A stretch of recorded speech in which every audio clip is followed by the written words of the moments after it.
শীতের সন্ধেটা কিন্তু একদম জমে যাবে যদি থাকে এরকম মুচমুচে পকোড়া আর তার সাথে এক কাপ চা।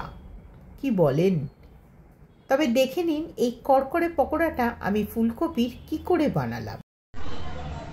নমস্কার, আমি পারমিতা, আপনারা দেখছেন পারমিতার পাকঘর। শীতকালের দিনে যদি এরকম একটা ফুলকপির রেসিপি থাকে তাহলে কিন্তু সকাল সন্ধে দুপুর বিকেল সব সময়টাই জমে যাবে। আজকে দেখে নিন ফুলকপির একটি নতুন রেসিপি আপনাদের কাছে নিয়ে এসেছি। এটা আপনাদের কাছে কিছুটা পরিচিত কিছুটা অপরিচিত। পুরো ভিডিওটা দেখুন, তাহলে বুঝতে পারবেন কোন জায়গাটা আপনাদের কাছে অপরিচিত এবং কোন জায়গাটা পরিচিত। প্রথমে একটা কড়ার মধ্যে কিছুটা নর্মাল ওয়াটার দিয়ে তার মধ্যে 2 চামচ লবণ দিয়ে ভালো করে লবণটা গুটিয়ে নেবার পরে একটু ফুলকপিগুলো ছোট ছোট করে ডান্ডিহীনভাবে কাটা রয়েছে সেগুলোকে সেদ্ধ করতে দিলাম। যতক্ষণ সেদ্ধ হচ্ছে এখানে একটা বাউলের মধ্যে আমি কতকগুলো কাঁচা লঙ্কা কেটে নিচ্ছি।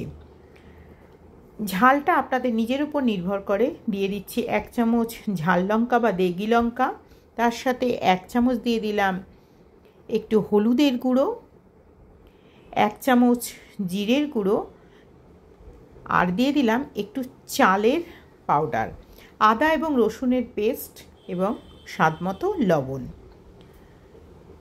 এই সমস্ত দেবার পরে একটু গরম মশলা দিলে গন্ধটা বেশ ভালো হয়। ততক্ষণের মধ্যে ফুলকপিটা ভেপে চলে এসেছে। সামান্য একটু এক্সট্রা জল ছিল, সেটা ফেলে দিয়ে এই যে একটা পেস্ট তৈরি করছি তার মধ্যে ফুলকপিটা সম্পূর্ণটাই ঢেলে দিলাম।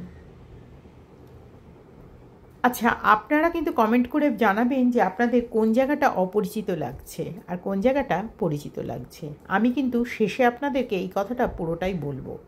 তাহলে পুরো ভিডিওটা দেখতে থাকুন। দিয়ে দিলাম একটু লেবুর রস আর দিয়ে দিলাম একটা গোটা ডিম। আর এখানে এনেছি চিকেন কাবাব মশলা। চিকেন কাবাব মশলা দুটো কাজ করে, একটা প্রচণ্ড সুন্দর কালার করে আর তার সাথে এটাকে একটা বাইন্ডিং এজেন্টেরও কাজ দেয়। এর সাথে দিয়ে দিচ্ছি আমি 2-3 চামচ মতন একটু বেসন। এই বেসনটা কিন্তু একেবারে সম্পূর্ণ একটা বাইন্ডিং এজেন্ট দেবে এবং যে কোনো পকোড়া বা এই জাতীয় খাবার বানাতে বেসন ছাড়া কিন্তু একদম জমবে না। এর সাথে দিয়ে দিচ্ছি শীতকালীন ধনে পাতা, যেটা খেতে অত্যন্ত ভালো লাগবে। পাত্রটা একটু ছোট লাগছিল তাই পাল্টে ওই পাত্রটা দিলাম, আর যে পাত্রে মাখাচ্ছিলাম সেই পাত্রের সাথে একটু জল দিয়ে আরও সামান্য একটু লবণ ও খাবার সোডা দিয়ে বেশ ভালো করে হাত দিয়ে মেখে নিচ্ছি। খুব বেশি চাপ দিলে কিন্তু এই যে এখানে যে ফুলকপি আমি ভাপিয়ে নিচ্ছি সেটা অলরেডি নরম হয়ে গেছে, একে টাটকা এবং তার মধ্যে ভাপ দেয়া, তাহলে কিন্তু ফুলকপিগুলো একদম ঘেঁটে যাবে।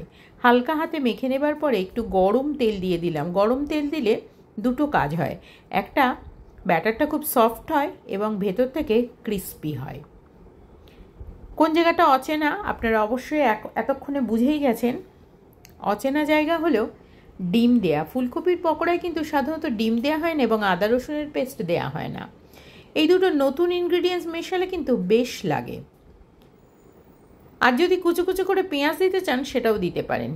এবারে হালকা গরম তেলে হালকা হালকা করে আমি একটা একটা করে চামচের মধ্যে দিয়ে যতটা ছোট ছোট করে দেখবেন পকোড়াগুলো ততটাই দেখবেন ভালো হবে। কিন্তু যতই ছোট দেন এটা এত সুন্দরভাবে এর যে পেস্টটা বানানো আছে ধীরে ধীরে দেখবেন এটা বেড়ে বেশ বড় বড় সাইজের হয়ে যাবে। যেটা সাধারণত স্ট্যান্ডার্ড পকোড়ার সাইজ হয় সেটাই কিন্তু হবে। এবার এটাকে মুচমুচে করে আমি ভেজে নিচ্ছি। এটা চায়ের সাথে খেতে পারেন, ডালের পাতে খেতে পারেন, রেখে দিতে পারেন, মুড়ির সাথে খেতে পারেন, অথবা শুধু শুধুও ঘুরতে ফিরতে খেতে পারেন। বেশ লাগে কিন্তু এই ডালের পকোড়া, ফুলকপির পকোড়া। ডালের পকোড়া তো অনেক খেয়েছেন, ফুলকপির পকোড়া তবে সেটার মধ্যে যদি এই ইনগ্রিডিয়েন্টসগুলো লাগে। প্রত্যেকটা ভালো করে ভেজে নিচ্ছি। আচ্ছা, একটু মুড়ি থাকলেও খারাপ হয় না, কিন্তু আমার মনে হয় সবচেয়ে বেশি ভালো লেগেছে আমার চা বা কফির সাথে। যাই হোক, প্রত্যেকটা পকোড়াই আমি ধীরে ধীরে ভেজে নিচ্ছি এবং এর মধ্যে যেহেতু দেখুন ডিম আছে একটা ফেনা কিন্তু তৈরি হচ্ছে। কিন্তু অবশ্যই পকোড়াগুলো ভীষণ একটা আঁট তৈরি হবে, মানে একটা ভীষণ রকমের বাইন্ড থাকবে, কারণ ফুলকপির পকোড়া বাঁধবার জন্য যা যা ইনগ্রিডিয়েন্টস দরকার হয় সবকটাই কিন্তু আমি দিলাম। আবারও ধীরে ধীরে করে সমস্তটাই ভেজে নিচ্ছি। যারা এখন পর্যন্ত আমার চ্যানেলের সাথে আছেন, যারা আজকে নতুন এসেছেন, প্রত্যেককেই স্বাগত, এবং প্রত্যেকেই আমার চ্যানেলে বেল আইকনটা কিন্তু বাজিয়ে রাখবেন, কারণ যখনই আমি নতুন রেসিপি আনবো আপনাদের কাছে পৌঁছে যাবে আমার চ্যানেলের ইনস্ট্যান্ট নোটিফিকেশান। ফুলকপির অনেক রেসিপি আমার দেয়া রয়েছে চ্যানেলে, প্রত্যেকে চেক আউট করবেন। নতুন রেসিপি আমি অবশ্যই বেল আইকনে লাগিয়ে দেব। তাহলে চলুন, এবার হচ্ছে সেই বেড়ে নেবার পালা। কিছুই তো না, ফুলকপিগুলো বেড়ে নিলাম। এই দেখুন, একটা ভেঙে দেখাচ্ছি, একদম কড়কড়ে কড়কড়ে ফুলকপির পকোড়া কিন্তু তৈরি হয়ে গেল। তাহলে আর দেরি কেন, চলুন খেয়ে নেওয়া যাক। এই যে, আর এর সাথে রইল এক গ্লাস চা। কি মনে হচ্ছে না একটু দোকানে দাঁড়িয়ে খাচ্ছেন? কেমন লাগলো আমার রেসিপি আজকের?